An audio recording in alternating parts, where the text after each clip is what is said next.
Hello everybody, welcome to Sharma ji education. आज की जो वीडियो है जिसमें हम लोग बात करने वाले हैं व्हाट इज़ कम्युनिकेशन। ठीक है, तो इस वीडियो में हम लोग कम्युनिकेशंस को देखेंगे। कम्युनिकेशंस क्या होते हैं, basic communication, component of communication.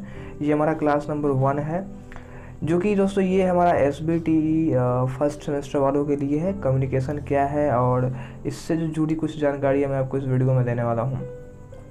तो आने वाले और भी क्लास में हम लोग एग्ज़ाम के तौर तरीके सीखेंगे, कैसे हम एग्ज़ाम में लिखना है, क्या करना है। तो आइए इस वीडियो की शुरुआत करते हैं, जहां हम बात करेंगे आपसे व्हाट इज़ कम्युनिकेशंस के बारे में, क्या होते हैं, और कुछ इन्फॉर्मेशन मैं इसी के रिगार्डिंग देने वाला हूं। ठीक है, तो यहाँ पे समझते हैं सबसे पहले डिफाइनिंग कम्युनिकेशन। सबसे पहले क्या है, the root of the word communication. जो है, जो शब्द है कम्युनिकेशन, वो लैटिन वर्ड हमारा एक है कम्युनिकेयर। ठीक है, कम्युनिकेयर वर्ड से निकल के आता है, विच मीन्स, जिसका मतलब होता है टू शेयर। यानी कम्युनिकेशन का मतलब होता है कि किसी भी डेटा को किसी के साथ शेयर करना। मतलब मान लीजिए कि अभी मैं आपको एग्जांपल के थ्रू समझाने की कोशिश करूंगा। तो मैं अभी कम्युनिकेशंस के बारे में, यानी कम्युनिकेशंस के डेटा है, यहाँ पर जो डेटा है वो कम्युनिकेशन है, और मैं आपको इस चीज़ों को समझा रहा हूँ। ठीक ना। तो यहाँ पे जो सेंडर हो गया, मतलब जो डेटा को आपके पास पहुँचा रहा है, उसको बोलेंगे हम लोग सेंडर। ठीक है, तो यहाँ पे कुछ टर्म होंगे कम्युनिकेशन, बेसिक कम्युनिकेशन को, उसको भी समझेंगे। तो यहाँ पे हम लोगों ने समझ लिया डिफाइन कम्युनिकेशन का। ये एक रूट वर्ड है जो लैटिन वर्ड से निकल के आया है, जिसका नाम है कम्युनिकेयर। ठीक है, जिसका मतलब होता है टू शेयर, यानी कि किसी भी डेटा को किसी के साथ शेयर करना कम्युनिकेशन कहलाता है। नेक्स्ट बढ़ते हैं, यहाँ पर आपको दिखाते हैं communication is as defined as the process of understanding and sharing meaning. यानी कि किसी भी डेटा को शेयर करते हैं जिसमें मीनिंगफुल बातें हों। अब जो डेटा दोस्तों रहेगा ना, वो किसी अलग अलग फॉर्म में भी हो सकता है, या फिर वो मैसेज के रूप में रहेगा, यानी कि टेक्स्ट के रूप में रह सकता है, या फिर वॉइस के रूप में रहेगा। ठीक है, या फिर जेस्चर्स के रूप में रहेगा। ठीक है, या फिर सिंबल के रूप में होगा। तो इन सब फॉर्मेट में जो है डेटा यहाँ पर कम्युनिकेट होता है। मतलब एक स्थान से दूसरे स्थान तक हम लोग भेजते हैं, एक प्लेस से दूसरे प्लेस तक हम लोग इस डेटा को भेजते हैं। ठीक है, तो ये हमारा हो गया। अब देखिए दोस्तों, इसका एक साइकिल होता है। ठीक है, तो डेटा का आदान प्रदान किसके थ्रू होता है, एक सेंडर हो जाएगा, और जो सेंड करेगा एक मीडियम के थ्रू सेंड होगा, जिसको हम लोग चैनल बोलते हैं। उसके अलावा जो रिसीव करेगा डेटा को, उसको हम लोग यानी कि रिसीवर के थ्रू बांट देंगे। तो यहाँ पे जो है कम्युनिकेशन जो है यहाँ डिफाइन किया गया है कि इसको अंडरस्टैंड करना, मतलब डेटा को अंडरस्टैंड करना और शेयर करना, यही हमारी कम्युनिकेशंस कहलाती है। जैसे कि मैं आपको बता रहा हूँ, तो मैं अपनी डेटा को आपके साथ शेयर कर रहा हूँ। आगे की तरफ बढ़ते हैं, यहाँ पे आपको बताऊँगा कि इसके कम्युनिकेशन के दोस्तों 8 यानी कि 8 जो है एसेंशियल कंपोनेंट्स है। अब इन कंपोनेंट्स की मदद से पूरा कम्युनिकेशन एक सही ढंग से ऑर्गेनाइज होता है और चलता है। तो यहाँ पे समझते हैं सबसे पहले, in order to better understand the communication process we can break it down into a series of 8 essential components. तो हम इसको 8 एसेंशियल कंपोनेंट्स में यहाँ पर डिवाइड किए हैं। तो उसको हम लोग देखेंगे, 8 एसेंशियल कंपोनेंट को कौन कौन से होते हैं। दोस्तों, हो सकता है जो वीडियो है थोड़ी सी लंबी हो जाए, तो कोई बात नहीं, नेक्स्ट क्लास में, आने वाले क्लास में हम एक एक चीज़ों को डीपली समझने का हम प्रयास करेंगे। तो अभी मैं आपको छोटा सा इंट्रोडक्शन दे रहा हूँ कम्युनिकेशंस का, और एग्ज़ाम में कैसे लिखना हो आने वाले वीडियो में आपको बताऊंगा। तो जो लोग अभी चैनल के साथ जुड़े नहीं हैं, ज़रूर से जुड़े, सब्सक्राइब करके जुड़ सकते हैं। यहाँ पे आप देख सकते हो हमारे पास है 8 एसेंशियल कंपोनेंट्स। ठीक है, ये आप देख सकते हो, ये हमारा पहला सोर्स, दूसरा है मैसेज, तीसरा है चैनल, चौथा है रिसीवर, पांचवा है फीडबैक, छठा है इन्वायरमेंट, कॉन्टेक्स्ट और इंटरफेरेंस। अब इस चीज़ों को हम एक एक करके समझने का प्रयास करेंगे दोस्तों। सबसे पहला जो हमारा है सोर्स। ठीक है, सोर्स का मतलब होता है किसी जगह से डेटा को सेंड किया जाए, ठीक है। मान लीजिए कि मैं अभी सोर्स हूँ, अभी बता रहा हूँ आपको, तो सोर्स को एज अ सेंडर भी बताया जाता है कि जो सोर्स होंगे वो सेंडर भी हो सकते हैं, ठीक है। अब किसी जगह से डेटा आ रही है, अब कोई भी जगह हो सकता है, ऑफिस में आप बैठे हो तो ऑफिस में कोई आपको बुला रहा है, तो जो बुला रहा है, जो आपको डेटा दिया, वो भी कम्युनिकेशंस का ही एक हिस्सा है, तो वो आपको बुलाएगा, दैट मीन्स आपका जो उसका जो डेटा है आपके पास पहुंच रहा है। तो सोर्स ऑफ डेटा हो गया वो व्यक्ति, ठीक है, कोई भी पर्सन बोल सकता है, ठीक है। तो ये आपको समझ में आ गया सोर्स यानी कि जो एक तरह से सेंडर ही होता है। दूसरा हो गया हमारा मैसेज, इसको समझते हैं, सबसे पहले इसको मिटा लेते हैं, क्या है। तो दूसरा जो हो गया हमारा मैसेज, मैसेज को समझेंगे तो यहाँ पर कोई भी चीज़ हो, संदेश के रूप में हम कोई भी चीज़ें लिखते हैं। फॉर एग्जांपल के लिए मैं आपको यहाँ पर कम्युनिकेशन बता रहा हूँ, तो आपको कम्युनिकेशन से जुड़ी हर जानकारियाँ लिख करके बता रहा हूँ, मतलब राइटिंग वे में बता रहा हूँ, लिख करके मतलब आपको राइटिंग वे में बता रहा हूँ, ठीक है। तो ये होगी हमारी मैसेज। अब मैसेज दोस्तों वो वॉइस के रूप में भी हो सकती है, मैं आपको यहाँ पर बोल भी रहा हूँ तो आप मेरी वॉइस को आप सुन रहे हो, तो ये भी एक डेटा का फॉर्म है जो कि आपके कानों तक पहुँच रहा है और आप कुछ नई चीज़ों को सीख रहे हो या समझ पा रहे हो, तो ये भी हमारा मैसेज के अंतर्गत आता है। इसके अलावा कुछ सिम्बल्स के भी होते हैं, बॉडी लैंग्वेज होता है दोस्तों, बॉडी लैंग्वेज भी समझेंगे, बॉडी लैंग्वेज भी बहुत इंपॉर्टेंट होता है, इससे क्वेश्चंस बहुत ज़्यादा आते हैं।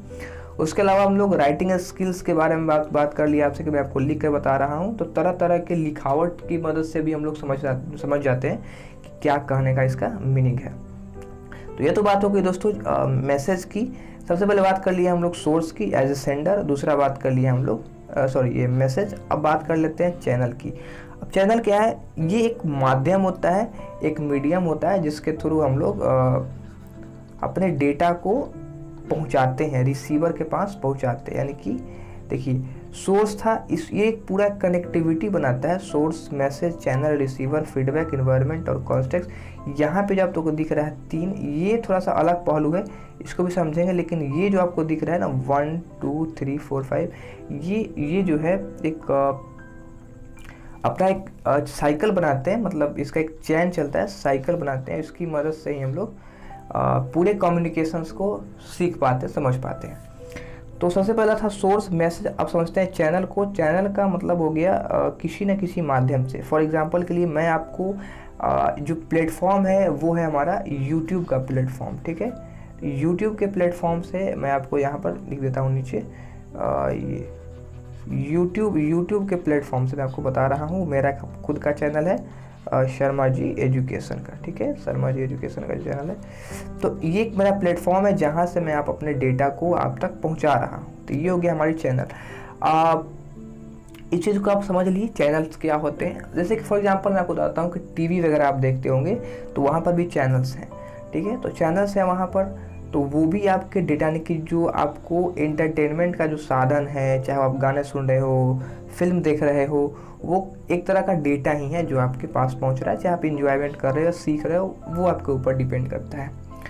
तो ये समझ में आ गया सोर्स, मैसेज और चैनल। अब समझते हैं रिसीवर क्या होता है, ठीक है। रिसीवर भी दोस्तों आसान, जिस प्रकार से सोर्स था उसी प्रकार से रिसीवर भी है।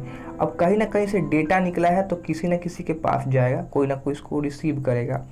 तो फॉर एग्जाम्पल के लिए अभी मैं आपको जो चीज़ें बता रहा हूँ वो हो गया, मैं हो गया एज ए सेंडर। यहाँ पे मान लीजिए ये मैं हो गया, तो मैं हो गया सेंडर, ये मैं हो गया सेंडर। अब आप बैठे हुए घर पे और वीडियोस को देख रहे हैं, ठीक है। यहाँ थोड़ा सा पहले मिटा लेते हैं, ठीक है। तो अब मान लीजिए कि आप नीचे आप अपने घर बैठे हुए हैं और आप अपने फ़ोन के थ्रू देख रहे हैं, ठीक है, फ़ोन के थ्रू आप देख रहे हैं। तो मैंने डेटा को यहाँ पर सेंड किया। सबसे पहले आप एज ए सेंडर मैंने डेटा को सेंड किया था। तो आपके पास जो है डेटा में क्या था, मैसेजेस थे, ठीक है, मैसेजेस थे, कंबाइंड होकर के एक चैनल के पास गए और चैनल के थ्रू आपने इसको रिसीव किया। तो ये हो गया आप रिसीवर, मतलब जो भी डेटा को लेगा वो कहलाएगा हमारा रिसीवर, जो डेटा रिसीव करेगा वो रिसीवर करेगा, सिंपली सी बात है। ये आपको समझ में आ गया। अब बात करते हैं फीडबैक की। फीडबैक क्या है? देखिए दोस्तों, मान लीजिए कि आपने जो डेटा लिया, सबसे पहले सब कुछ यहाँ पर इरेज कर देते हैं, ठीक है, तब आपको अच्छे से समझ में आएगा। तो मान लीजिए आपने कोई डेटा लिया है, ठीक है, और उसकी आप प्रतिक्रिया देना चाहते हैं, नहीं भैया कुछ चीज़ें हैं जो गड़बड़ हो गई हैं, आपको कुछ सुधार करने की ज़रूरत है। तो इसके लिए हम क्या करते हैं, जो रिसीवर जो है वो क्या करता है, कुछ अपना डेटा वो राइटिंग में वॉइस के थ्रू किसी भी तरह से आपको सोर्स तक पहुंचाता है, वो भी चैनल के थ्रू, ठीक है, कि हाँ जी आप में ये कमियां थी, आपको इसको इम्प्रूव करने की ज़रूरत है। फॉर एग्जांपल के लिए मैं जो वीडियो बना रहा हूँ, हो सकता है इसमें बहुत सारी कमियां हो, तो आप नीचे फीडबैक दे सकते हो, मतलब आप नीचे कमेंट कर सकते हो कि हाँ मुझे इसमें और क्या क्या इम्प्रूव करने की ज़रूरत है। तो कमेंट एक तरह का यहाँ पर फीडबैक का काम करता है, जिससे यहाँ पर रिस्पॉन्स मिलता है कि जो रिसीवर है उसको जो सेंडर के थ्रू डेटा मिला है उससे वह कितना खुश है, ठीक है। तो ये बात हो गई हमारी फीडबैक की। आगे को समझ में आ गया? मतलब जो रिसीवर्स डेटा को सेंड करेगा वो कहलाती है हमारी फीडबैक। अब समझते हैं इन्वायरमेंट और इंटरफेरेंस, ये चीज़ें क्या होती हैं। अब इन्वायरमेंट कहने का मतलब है कि कम्युनिकेशंस हर जगह होते हैं, क्योंकि बिना कम्युनिकेशंस का कुछ चलने वाला है नहीं। तो इसके लिए भी निर्धारित दोस्तों जगह बनाई गई है। इन्वायरमेंट का मतलब तो समझ लो आप कि जगह बनाई गई है, और हर जगह में सबका जो डेटा है वो अलग अलग होगा। फॉर एग्जांपल के लिए कि आप किसी के शादी में गए, ठीक है, शादी में आप गए और वहाँ पर सभी लोग खुश हैं, और आपने जा करके वहाँ पर रोना धोना शुरू कर दिया, ठीक है।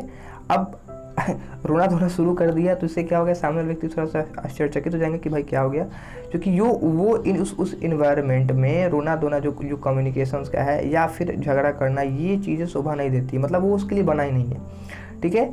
तो हो सकता है आप वहाँ पे कुटा करके निकल जाओ, ठीक है, या पिटा जाओ बहुत जोरदार, या फिर आप गए हो, किसी का देहांत हो गया है, उनके मान लीजिए सामने लाश रखा हुआ है और आप जा करके जोर जोर से वहाँ पे हंसना शुरू कर दो, तो वो भी जो है इन्वायरमेंट नहीं है जिस तरह से आप कम्युनिकेट कर रहे हैं वहाँ पर, तो वो इन्वायरमेंट उसके लिए सूटेबल नहीं है।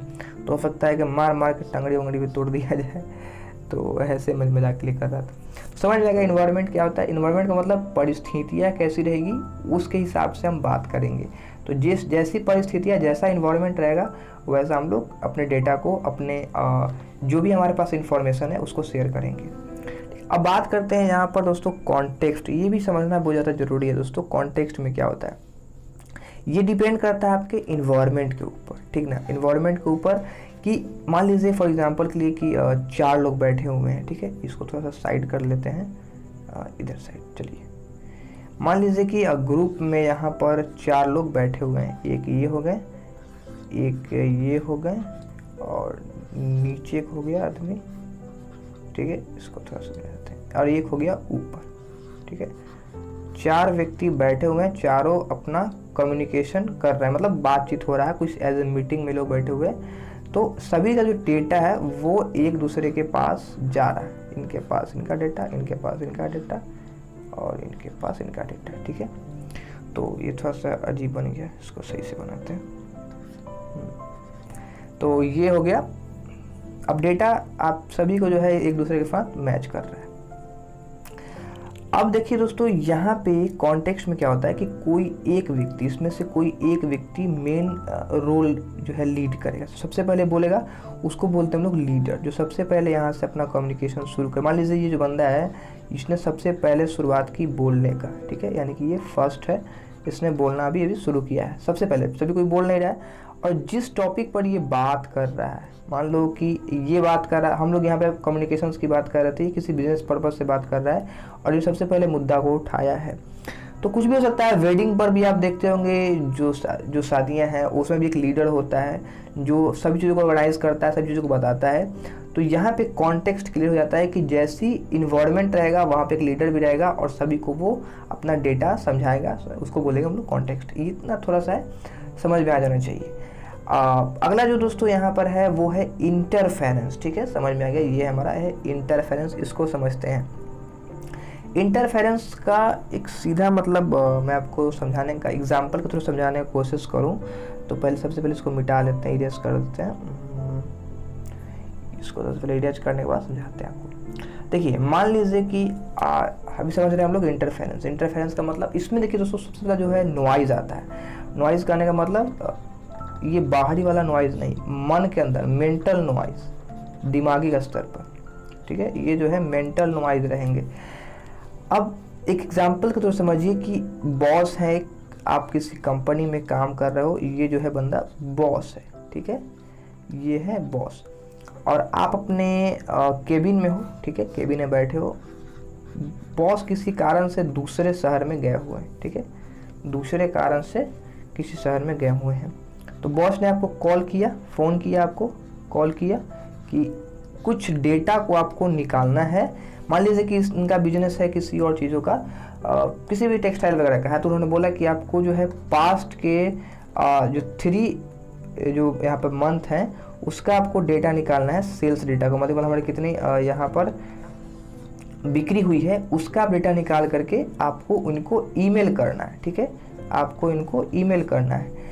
तो आपके अंदर क्या है कि आप समझ लीजिए, ठीक है, आप ईमेल कर देते हैं इनको भाई। अब जल्दी जल्दी में आपने इनका अपना ईमेल खोला, फटाक से यहाँ पर अपना जो भी आपने चार्ट बनाया हुआ था, जो भी आपका पीपीटी बनाया हुआ था, उसको उठाया और मेल कर दिया, ठीक है। अब मेल जब कर दिया, कल सुबह होकर के जब आपकी बॉस के साथ मीटिंग हुई या आप फिर जाकर बॉस के साथ बात किए, तो पता चला कि भाई आपने जो 3 मंथ्स का जो आपको जो भेजना था वो आपने नहीं भेजा, और आपने पिछले 3 ईयर्स का, पिछले 3 साल के डेटा को आपने बॉस के साथ सबमिट कर लिया। मतलब आप कॉन्शियस नहीं थे वहाँ पे, उस समय आपके अंदर दिमागी नॉइज़ यानी कि मेंटल नॉइज़ वहाँ पे थी, जिसके कारण से आप अपने डेटा को सही इस्तेमाल नहीं कर सके, सही डेटा को आप नहीं भेज पाए। तो ये होता है हमारा इंटरफेरेंस। हर जगह दोस्तों अलग अलग इंटरफेरेंस हो सकता है, कुछ कहा कुछ जाएगा, किया कुछ जाएगा, ठीक है, ये मेंटल प्रेशर्स के थ्रू हो जाता है। तो दोस्तों ये थी वीडियो जहां मैंने आपको सभी लगभग मैक्सिमम चीज़ों को मैंने आपको समझा दिया, कम्युनिकेशन, बेसिक कम्युनिकेशंस के बारे में, इसके यहाँ पे जितने भी टर्म थे, जैसे कि यहाँ पे आपको 8 देखने को मिला, ये जो थे हमारे, मैं आपको बता देता हूँ, ये हमारे थे एसेंशियल, देख सकते हो आप, 8 एसेंशियल कंपोनेंट्स थे कम्युनिकेशन को, जिसके बारे में हम लोगों ने समझा। तो दोस्तों ये थी हमारी आज की पहली वीडियो, ठीक है, पहली वीडियो थी हमारी आज की, जिसमें हम लोगों ने छोटा सा डेमो दिया और व्हाट इज़ कम्युनिकेशन, जिसमें basic communication, components of communication के बारे में बताया। आई होप कि आपको समझ में आ गया होगा। आने वाले वीडियो में दोस्तों मैं आपको एग्ज़ाम में कैसे लिखते हैं, ठीक है, वो आपको बताएंगे कि एग्ज़ाम में बहुत सारे लड़के जो है गलती करते हैं। तो एग्ज़ाम में लिखने का जो सही तरीका है, एग्ज़ाम में लिखने का जो है सही तरीका, उसके बारे में आपको हम बताएंगे, ठीक है, सही तरीका क्या है उसके बारे में आपसे बात करेंगे, डिस्कस करेंगे। मैक्सिमम जो है 90% आपका जो मार्क्स है वो पॉजिटिव होगा, मतलब अच्छा मार्क्स आपका जो अचीव कर सकते हो कम्युनिकेशन में। और बहुत सारे लड़के जो है इसमें फेल हो जाते हैं, मतलब उसमें जो है कैरी लग जाता है, तो मैं कैरी नहीं लगने दूंगा। नेक्स्ट हमारी वीडियोज़ आएगी तो आप ज़रूर से देखना। दोस्तों आज के इस वीडियो में इतना ही, मिलते हैं अगले वीडियो में, फिलहाल वीडियो में इतना ही, नमस्कार।